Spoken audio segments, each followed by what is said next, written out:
Well, hello, good people of the internet. It is Tommy Kelly here once again from adventuresinwoo-woo.com and the40servants.com. I'm also from tommykelly.com, which is linked straight to my Patreon. But we'll talk about that later. So, basically, in this episode, I have a lot to get through. I have a couple of pages of notes here. And just an update after the last podcast, which was about the Grimoire of the 40 Servants coming out and the kind of hassle and things that happened around that weekend.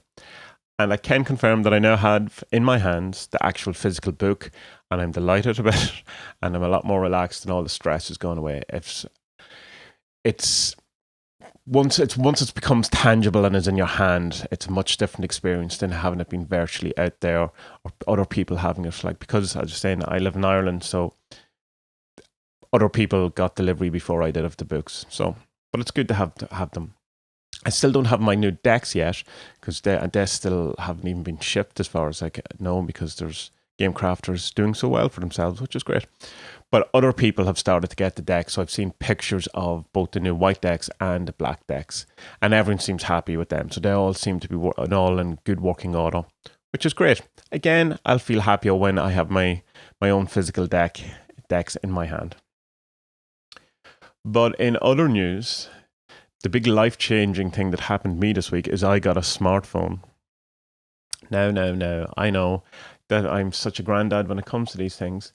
But I will point out that I did build my own PC, and I'm pretty good with technology. I just never really wanted a smartphone. I had a Kindle, you see, or Kindle Fire. So I need an app. Some of the apps I could use for that. Like, I was still mostly using it for reading and that kind of thing.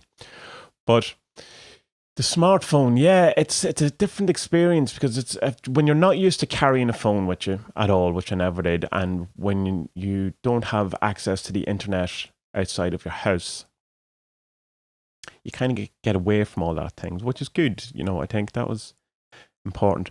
And my other thing about a phone is that I was never into just ringing people for the sake of, having the crack, as we say in Ireland, or, just to see what's going on.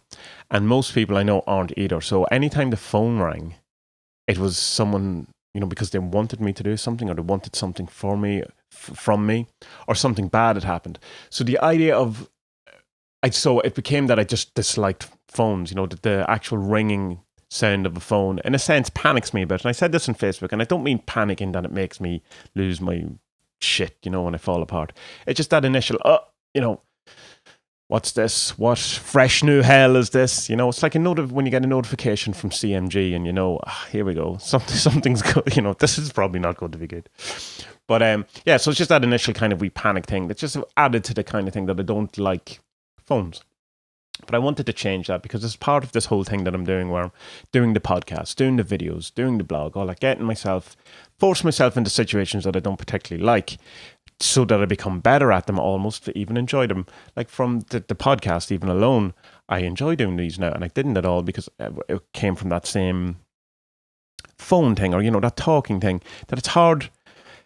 Because I rely on so much visual cues from other people when I speak, and I'm a very kind of visual speaker now. I use my hands constantly, all the time. Talking, first of all, I'm doing this podcast to no one, even though I'm talking to all, but physically to no one, and not having the benefits of using hand signals. Okay, it's hard or whatever, but I'm feeling a lot more comfortable having done whatever I've done now, 10, 11 of these things. Same as when I was asked to do some of the other podcasts that I've appeared on recently. It can be tough too, because, again, all those things that you have about, not you have, about the phone. And also it's, I'm not used to talking about me, because in my actual life, no one's really into any of this stuff. And so I don't really talk about it an awful lot to people. So I want to get over that whole thing of not talking about these things and become talking about these things. So getting a smartphone and trying to engage with talking on it and using it and all that is part of this whole process. It's also a thing that I needed it for a number of other reasons. One of which is I was hoping that it would be able to do those star map things or the astrology things, where, you know, you can spin around and see where the stars are. But it turns out the phone I got doesn't have a compass and a gyroscope, which is what is needed for those things. And that's fine. I didn't pay an awful lot of money for the phone. As phones go, it's still not like, I think it was €160. And then I got an SD card as well. So, like, it wasn't for nothing either. But I think you have to pay in 400 or 500 for those type of features. And I don't want to pay that for a phone. I just, like... for me, I can't justify it. Not saying that you couldn't justify it. I'm sure you could justify it. And also, I didn't want to do it on a bill, because I don't like having bills. I try to keep my expenses down as little as possible. So with the one I have, you know, you just top up 20 quid and then you get all these unlimited. And if you don't owe any money. So that works for me. The other thing I got the phone for is that I have a secret project in the works with William from the forum. And I'm not going to say much about that now, but some of you have already guessed what it is, and good for you. Now, this on the Patreon, I usually set up the podcast so that it is a couple of days early for the patrons, and same for the videos and same for the blogs and all that kind of thing. But this week it's been kind of different because I'm a bit behind because I am going to Romania tomorrow. And the way SoundCloud, or at least the way I can see, you can't schedule stuff. So I just kind of have to upload everything before I go. And so apologies to patrons or whatever about that, and that me reneging on my deal that you would get everything first. But sometimes this just can't be helped, and that's the way it is. So I'm going to Romania for a number of reasons. Chiefly, it's my 40th birthday next month, and I wanted to go away. Well, my wife was demanding that we go away because we haven't had a holiday in a while. And she says, where do you want to go? So I had a look around, and I love Italy. I've been to Italy loads of times. But I goes, no, I want to go somewhere different. I want to go somewhere interesting. I want to go somewhere that had something to do with my occult and magic interests. And being that I have been hanging around with Saint Cyprian for a long while, I wondered, was there anything that you could go see and do? And there is a church, an Orthodox church in Romania, in Bucharest, that claims to have his relics, his arm or his hand. Now, it seems likely that an actual Saint Cyprian is an amalgamation of a number of people and not actually a real person. And, you know, what is real, all that kind of thing. He's as real as, I don't know, many other things. You know, it's as real as myths or as many of the saints are. It doesn't mean they're not useful or don't have personhood or personality. But it's like, I was going to say it's like Batman or Spider-Man, but it's not like that, because it's a bit more than that, because it's a bit older than that too. But Spider-Man's as real as, is in fact probably more real than we are, in the sense of that when we die and we're long forgotten, Spider-Man probably won't be, or Batman probably won't be, or the characters in Shakespeare's plays are more real, in the sense of they're more, we are temporary, whereas they probably aren't. Same for these, like the archetypical, you know, the Jungian archetypical archetypes. They're more real in that they have been around from the very beginning and will outlast all of us. So while this church claims that it has the arm, who knows whose arm it is, but the story is it's his arm, and that's what I'm going to see in his relic in his church. So I'm delighted about that. It's a nice wee quaint wee little church in the middle of the city. And, you know, it's great. I'm hoping that I'll be able to get some sort of, you know, maybe class 2 or class 3 relics, isn't it? Where it's a relic that has touched a relic. So you see them a lot of, like, people like Padre Pio, well, they'll have a piece of cloth that touched a glove that had his blood on it or whatever. So the class 2 or class 3. I'm not up on exactly the classes of relics, so I don't really know. So hopefully I'm looking for some sort of chains with, you know, some class 2 relics or whatever, or some Cyprian crosses. And I'm hoping to be able to bring some back and be able to send them off to people who are interested. It all depends on what kind of, you know, what kind of church it is. I'd say it's very small, so they mightn't have like a shop or whatever. I don't know. They might be in the surrounding areas. But I'm looking forward to that. I'm also hoping to go, well, I'm hoping is a word. Dracula's castle is obviously in Romania, and it's a day trip, and it's a 13-hour trip from Bucharest to Dracula's castle. Now, you go to 2 castles and you go to another town in this, but that's a whole day. And the actual Dracula's castle is Bran's castle. And as cool as it is a castle and it looks awesome and all that, it's not really Dracula-y or, what's the word, spooky or vampire or whatever. It's not gothic-y in the sense. Like, it's just an old castle. And that's probably cool if you've never seen a castle. But of course, I'm in Ireland and we all live in castles practically here. So, which is not true, but it's, let's fund that stereotype. But I've been in a number of castles. So an actual castle mightn't impress me as much as I hoped. And if there was like, when I went to London, I went to the Sherlock Holmes Museum in 221B Baker Street. It's done up like his house as well as, so you're going into actually 221B Baker Street. And that's awesome. Now, I would have less interest in going to that if it was just, someone's house, and didn't have any of the paraphernalia of Sherlock Holmes. And the Bran's Castle in Romania doesn't have any actual Dracula paraphernalia or that sort of thing. So why am I saying this? So what I find is that I'm kind of more interested in going to see it so that I can say I've seen it rather than I actually want to see it. Which kind of makes it that I don't really want to see it, if that's my reasoning behind it. But I don't want to come home and regret having not gone to see it either, because the chances of going back to Bucharest, when there's so many other places I want to see, isn't that likely. So it may or may not happen. I'm hoping maybe to record a few podcasts and definitely want to record videos and stuff while I'm over there. But I can't promise anything because I don't know what way it's going to work.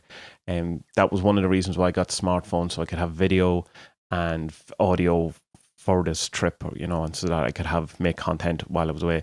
I actually have a new camera for the YouTube videos on the way, which is partly being bought by my wife for my 40th and partly will be funded by the patrons of my Patreon page, and partly funded by me too. And it's the Nikon D5600, and I also got a cool microphone with it and stuff like that. So, but it turned out it won't be here until Friday, and I'm leaving on Thursday. So I assumed it wouldn't be here, but I was hoping maybe it might serendipitously arrive, but it didn't, or it hasn't yet. Maybe, who knows. But it will be podcasting and videoing with my smartphone if I get the opportunity and if it works out. I'm not promised anything, but it is what I want to do. Now, tomorrow also is my weigh-in, and I haven't had a weigh-in in quite a long while. If you've been following the Weight Loss for the Soul posts on the website, you will see that at the beginning of the year, starting 2nd January, I decided to get healthy, lose weight, and get fit. And I've been doing quite well up until now. And at last, I think I had lost 40 pounds or so the last weigh-in. But and it's 50 something, maybe 50 days since the last time, because I didn't want to have a weigh-in too close to when I was going away. I wanted it to be just before I went away so that I could enjoy the holiday. And I felt that if I weighed in, say, a week or two before the holiday, those 2 weeks, I wouldn't be as disciplined as I could be. Now, I wasn't massively disciplined in this round as I was in the other ones anyway, because I started drinking alcohol again. For the most part, I did count it as part of my calories, but not always. So there was a lot of cheeky kind of not counting those things, which isn't good. And it's made me see that the closer you get to your target, the harder it is. Not because of the old stories where it goes, it's harder to lose weight when you've lost weight. It's easier to lose weight when you have a lot to lose. It's just your drive, in my case, anyway, drops a wee bit, in that it's harder to sustain. Like, I was doing 1,300 calories a day. That's hard to sustain without going a bit nuts. So I went back up to 1,500 calories a day, plus whatever exercise I did. And I did that for the reason to make me exercise, so that if I actually did run that day, I would be able to eat more. So it wasn't just trying to force myself to run. It was giving me a good incentive to run, and that worked well for me. So while I did do a bit more drinking, and I became a fan of red wine, which I didn't think I would. I used to drink red wine, and then went on to white wine. Now I'm back to red wine. So there you go. I'll pretty much drink anything, though, given the right opportunity. So while I started drinking again, not every day either. This sounds like I started drinking a bottle of wine every day. Not every day or anything like that. At the weekend and stuff like that. I had a lovely bottle of wine when the Grimoire came out and stuff like that. But I also started running. That's the counter art. And I still did lots and lots of yoga. So we'll see what sort of weigh-in I will have tomorrow. I'm hoping it'll be good. I have gone down a few notches on my belt, and my clothes do fit me a bit better. But again, it's like that tangible thing until you actually have it in your hand, until you actually know your weight. Is the cat alive or dead inside your body? So inside your body, inside the box, Schrodinger. So until I actually weigh myself and see it, I don't feel like I've lost weight. So I'm looking forward to actually getting that tangible feel. If it's good, like, I mean, it's a disaster if I haven't lost anything or if I've actually put on weight. Now, next thing. I am going to have some coffee when I am in Romania. I'm going to be a bit more lax on the coffee thing because as he takes a sip of his decaf coffee, because there's an interesting thing that happens that I don't want to happen when you do disciplines or when you remove things, is that they start to control you rather than, like, it was my choice to give up caffeine. I had wonderful benefits from it. My anxiety and my stress and my general fight or flight or whatever, that I've my relaxation on much improved. Loads of things. I've talked about it many times before. So my choice, but now it has become somewhat that it is now not my choice. It's control. I just can't have caffeine anymore because I've had it so long. So I've been so long without it that it's now a thing. It's like when I was 14 or 15, I stopped eating meat altogether, and I haven't eaten it since. But at what point is that now still my decision, or is that just something I do, that something is controlled, that it's a rule, that it's something that I have like almost no say over? And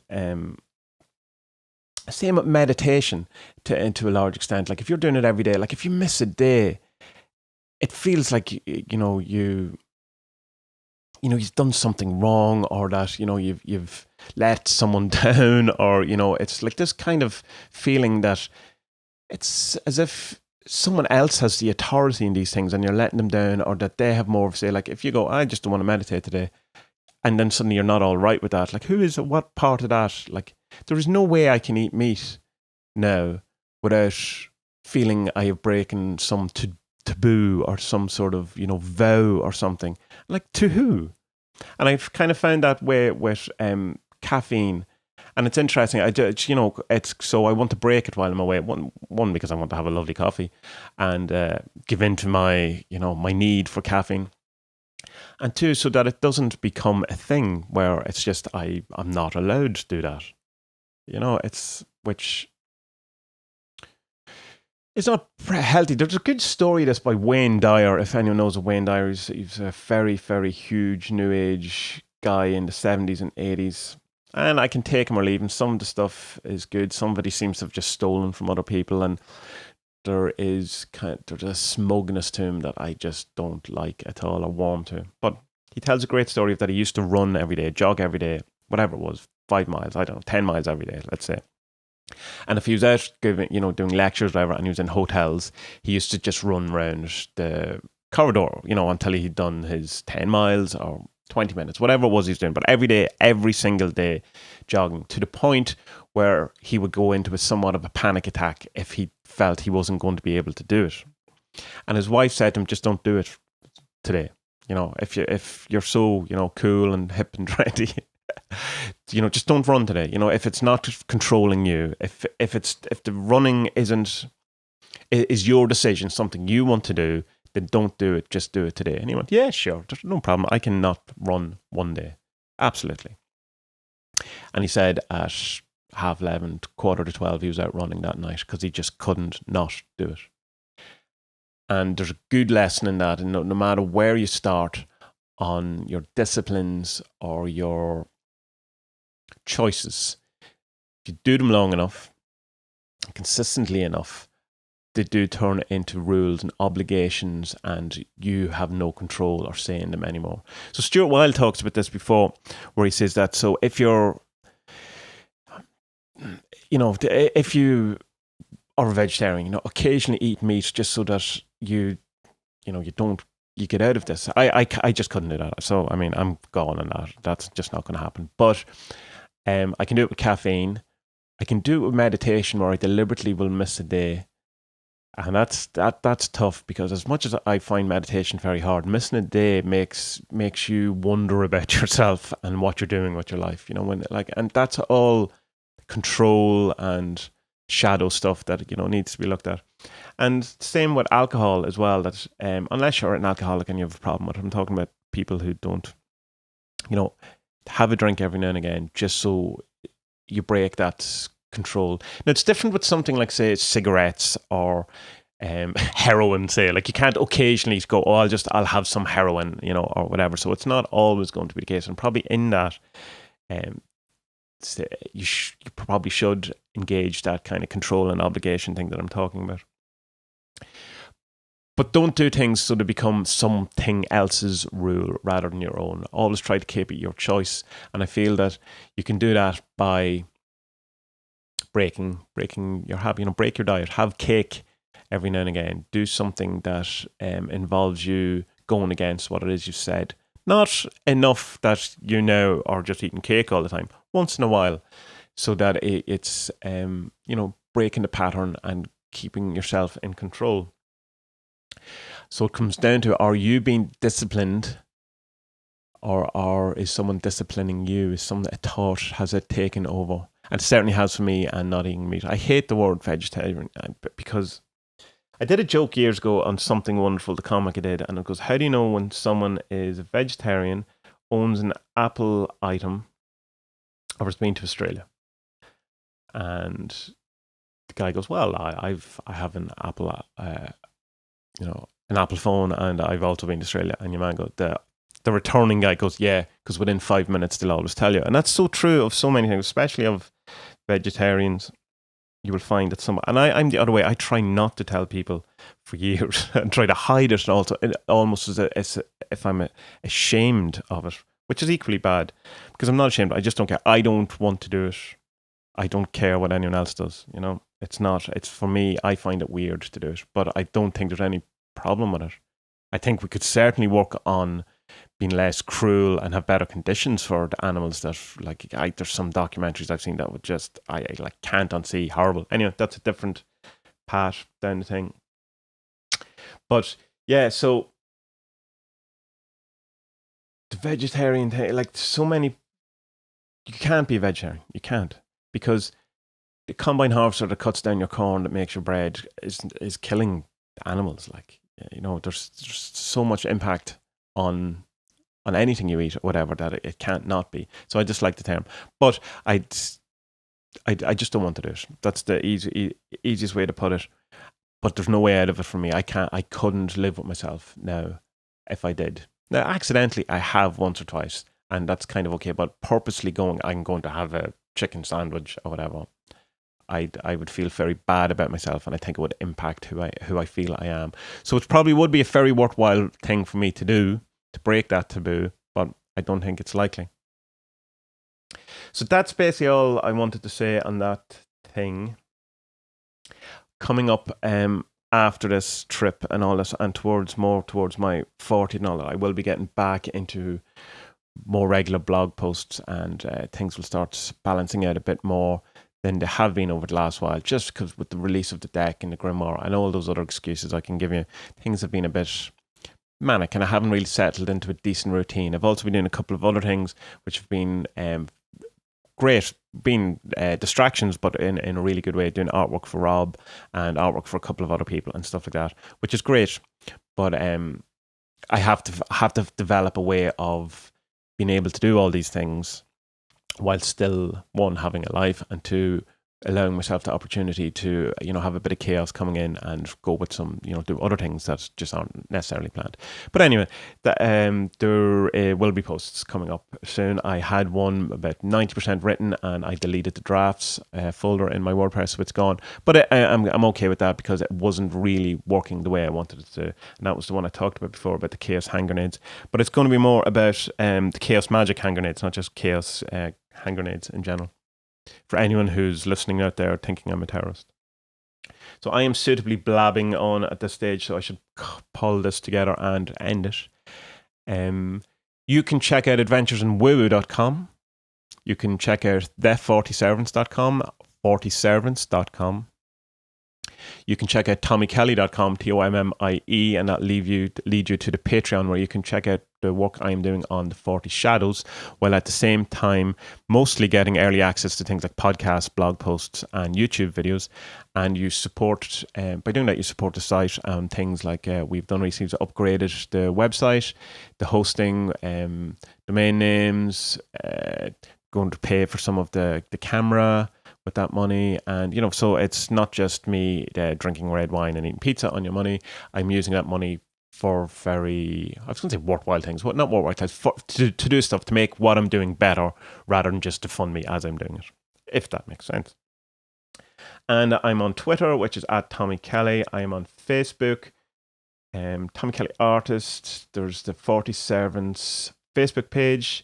There is the 40 Shadows Facebook group that you can join if you're a Patreon subscriber. And I'm on YouTube. I'm on all the places. I'm on,